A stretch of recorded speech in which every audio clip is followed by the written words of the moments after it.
Hey guys, welcome back to another video. Today we're doing a flight review on the E-flite UMX Twin Otter.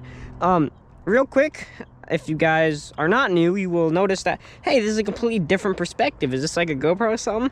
In which case, yes, you would be correct. I have recently purchased a GoPro, and this will mean that content is getting a lot better. I will also be starting a brand new channel called California Air Gunning, and it will be about air gunning and California and stuff like that, and you know how it works and hunting and whatnot. Pretty much just a channel for air gunning. And you know, California being California, it'll be nice to learn a few tips and tricks for using them in California. Anyways, we're gonna go ahead and get started with this. Transmitter we'll be using today is the Spectrum DX6E. Just so you guys know the airplane. It's a nice day today, sun's out. It is a little bit windy. I don't know if you can see the brush moving, but hopefully that'll be fine. I'm gonna go ahead, pop this girl open. I have flown this thing quite a bit. Funny enough, actually, well, I guess not funny enough, but one time I crashed this, as you can see right here, the propeller, it broke once, right? And it was out of stock, and it wasn't coming back until April, and someone was kind enough to give me another one. And what happened was, well, that one broke literally the next flight by the most unlucky thing. It hit a tree branch, and it was only the propeller that hit it. Anyways, I had to wait until April to get it, which was 3 months away, 4 months away, something like that, because it was January or February. Anyways, a little bit about this plane. It has the same electronics as the E-flite Ultrix, just with some lights. However, it kind of surprised me how much more expensive it is. What is this? I haven't checked it in a while. I think it's like maybe around 180, something like that. It's a bit expensive for what it is, but it flies amazing, and it's super quiet too. The battery it uses is a 1S 800 milliamp LiPo, which is pretty surprising for a twin motor. So we're gonna go ahead and turn it on. These batteries last about 5 minutes, and these tattoos, it comes in like a pack of I don't know, 6, 8, something like that, and it's pretty inexpensive. I think maybe like 13 bucks. Has a JST connector too, which is always nice. Especially, I heard that some of these newer UMXs are changing from JSTs to like EC2s or something. Just a magnetic catch, pop that in. There's Velcro here, but I found that the best CG is just shoving it all the way into the front. There's a little like crevice here in the front of the nose. I'm gonna close that up. Okay, activate it. Okay, folks, there we go. We do have a little bit of a breeze today, so maybe a bit annoying for landing. As you can see, this is not the biggest strip. I'm gonna go ahead and point this back up. Okay. Make sure you guys can see everything. I'm new to the GoPro, so I'm still getting the angles correct. Should be good. All right, taking off. This aircraft also has safe mode. I just don't really use it. It just flies really stable on its own. It also has AS3X, so wind isn't a very big deal for it. And this wind doesn't seem to be too strong compared to what the bushes is showing. It's actually flying real nice today. Angle the camera a little bit. Hope this is good. If it's not good, I'll probably have to reshoot this with another battery. There's plenty of them to go around. Now, since this thing does have the Ultrix's electronics, it can do some pretty crazy stuff. Like, look at that. Pretty sure twin otters can't do that in real life. It recovers from it flawlessly too. It has great aerodynamics. It'll do rolls, it'll do loops. I mean, heck, if you really wanted to, you could do 3D with this thing. In real life, the Twin Otter was a STOL plane, and Twin Otter is still around today, so it is a STOL plane.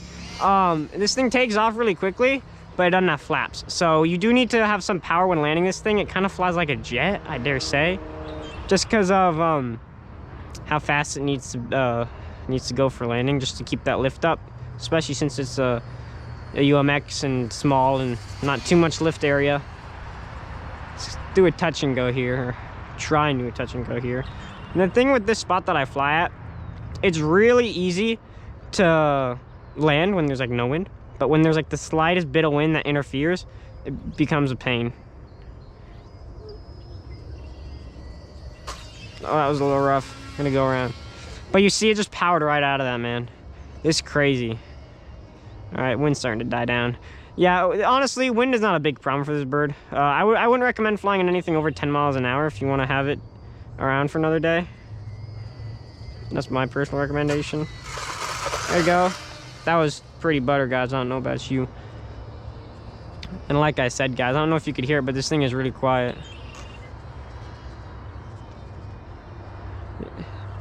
Need some kickovers. Get her nice and low for you guys here. Get her low and fast.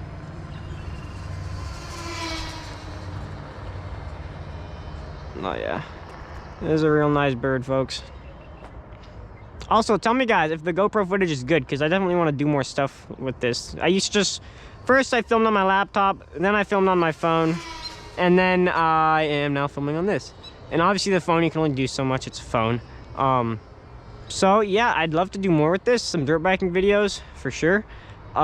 Just let me know, guys. Let me know, because with the GoPro we can do so much more. Content quality will increase a bunch. I don't need a cameraman to film, and I don't know if it's doing it because I can't see the footage obviously right now, but on my phone, whenever I flew RC planes, for some reason it would have like this motion blur effect when I got real close to the camera, which was a bit annoying.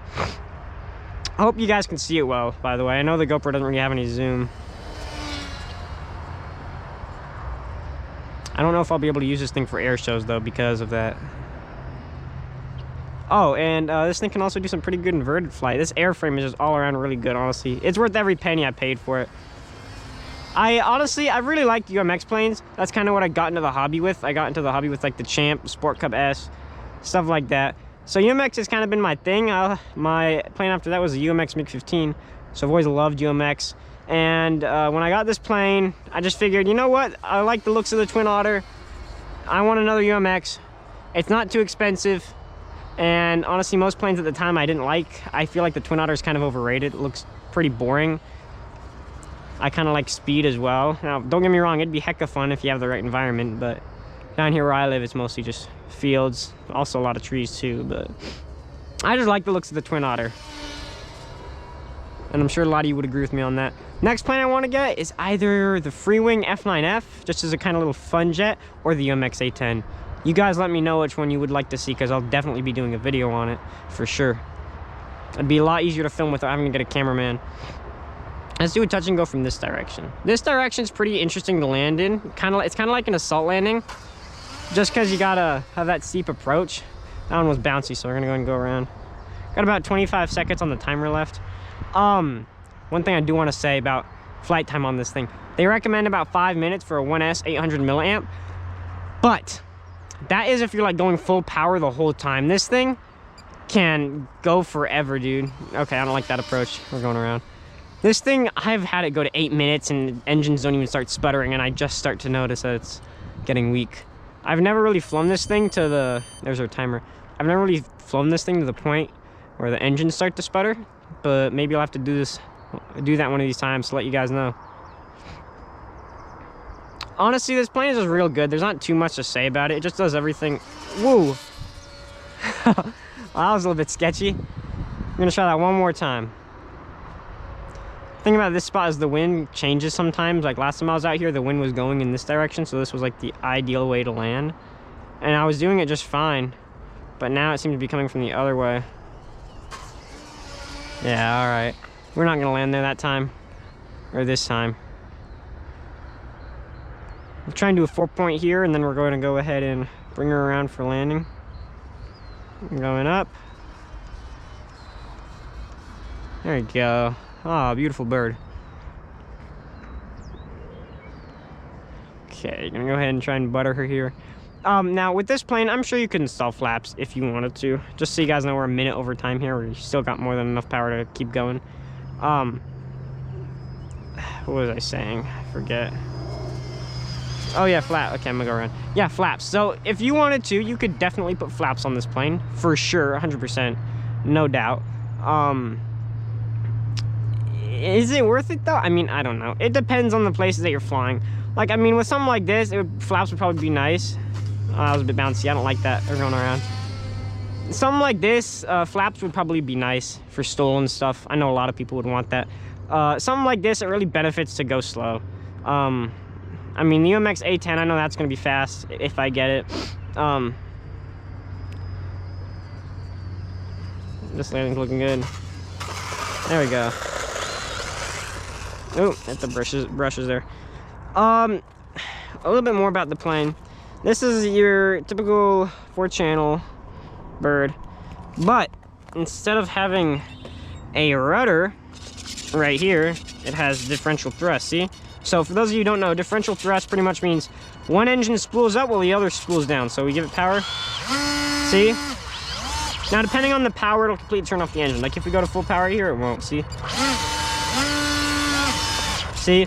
I have it about 60% expo just so that it acts more like rudder when I give it less increments, because it is pretty powerful if you don't do that. Yeah, you got elevator, ailerons, throttle obviously, fixed landing gear. One thing about the landing gear is this, when I first got it, this popped out a bunch of times, so that was kind of annoying. The lights on it, guys, I've flown this thing at night multiple times. I've flown it in storms multiple times. In storms, of course, the wind wasn't bad, it was just raining. But these lights, guys, are beautiful. Like at night, you can see the landing lights and stuff coming in. You can see the wingtip lights, tail lights. This thing is beautifully oriented for night flying, twilight flying, and oh my God, it looks amazing. Especially when it's nice and calm at those hours of the day, or at the night, obviously. So yeah, guys, we got almost 2 minutes over. So like I said, about 8 minutes and you still don't notice anything, and I could have kept on going. But with that being said, guys, I hope you enjoyed the video. This was just a quick little one. And yeah, see you in the next one. Bye. Have a good one.